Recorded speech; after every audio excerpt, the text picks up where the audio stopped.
Hey guys, Chris here, and as you can see behind me, we have my XC90. I haven't driven this car in more than 2 months. I've been a month away on holiday in Turkey, and I've been driving a lot of different press cars for the past few months. So this car has not been driven, and I'm really excited to get back into the XC90 and tell you guys what the experience is like. How is it getting back into this car after driving so many other cars? After 2 months of driving a lot of different cars, other new Volvos such as the XC60, the Volvo S90, and other cheap cars such as the Renault Symbol and the Dacia Duster, getting back into this, my 2016 Volvo XC90 D4 inscription is quite an experience, because the first thing you notice while getting into this cabin is the high quality, the luxurious feel, and especially after the last month where I've been on holiday and rented those cheap cars, the Renault Symbol and the Dacia Duster, getting back into this car is like getting into a Rolls-Royce or a Bentley. It's impeccable, it's amazing, it's superb. The interior, the materials are just second to none, first class.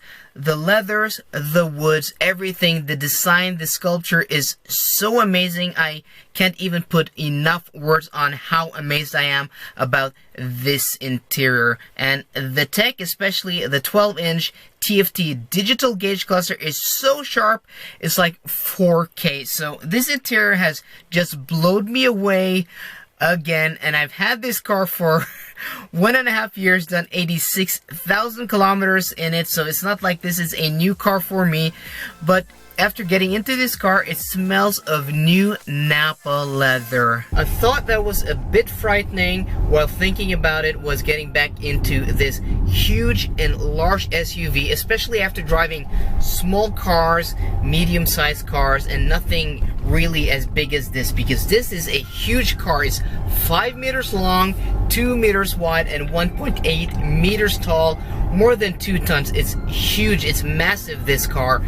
But it wasn't nearly as intimidating as I thought it would be. Me and my girlfriend were talking about that because she really thinks this car is too big for her. I like big cars, but she was really on the thought that this is gonna be really big, just feel too large while getting into it. But as I've said before, it doesn't feel that big from behind the wheel. The 360 camera just makes potatoes out of parking, and the compactness, the light steering, the good and tight body control, just the light feel of driving this car, the good throttle response, and the torque from the diesel engine makes this car feel smaller, more compact, more nimble, tighter than it really is. But what I was really looking forward to was getting back behind the wheel of something this good looking. The XC90 is the best, one of the best good looking SUVs and cars full stop on the market today, in my opinion. And when you drive it, and I don't mean to sound pretentious, but people look at it, it's a really classy, really stylish white SUV on really nice 20-inch wheels. The front is really imposing, that grille and the Thor's hammer LED lights. The profile is just classic Volvo. It looks really nice, and the back end with the Volvo drooping taillights just finished the classic look. This was the first car of Volvo's new design language, and might be the best execution of it yet. Is a really nice looking car. So driving this around Trondheim here in middle Norway is a pleasant experience, because people look at it with awe. People look at it with the look of, you know, that's a good looking car. The thing though that is really impressive with this car, and what really makes me appreciate it more, and why it's such a pleasurable experience driving it, is the cabin itself, with the design, the materials, but the quietness, the comfort. It's a really cocooned place. And yes, there are cars that have better sound insulation where you don't hear as much road noise or as much engine noise, but at this price point, that's nitpicking because it's quieter and more comfortable than just about 99% of the cars out there.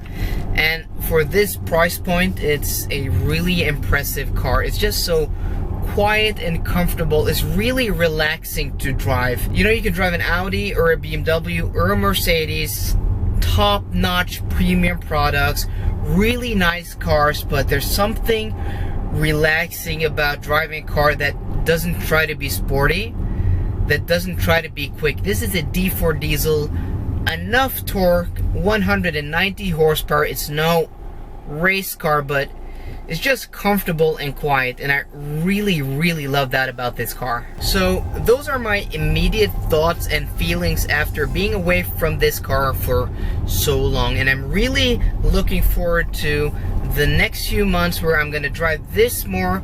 I'm not gonna have that many press cars because I'm moving next week, so I'll be busy with moving.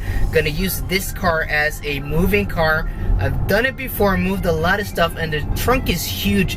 The amount of stuff you can get into the back of this car is just amazing. So I really love my XC90, and for you guys who've watched different videos that I made, you've probably watched my worst things about my XC90 and thought that I hate the XC90.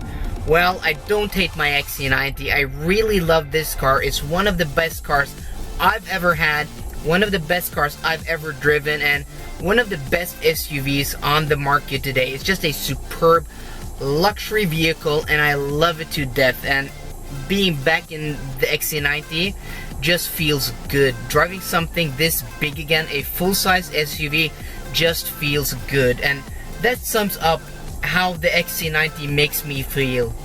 It makes me feel good, and at the end of the day, it doesn't matter what you drive, what you look like, or what you wear, as long as it makes you feel good, that's what matters. So guys, hope you enjoyed this video. If you did, please drop me a thumbs up down below, and for more car content, please subscribe. See you guys later, and goodbye.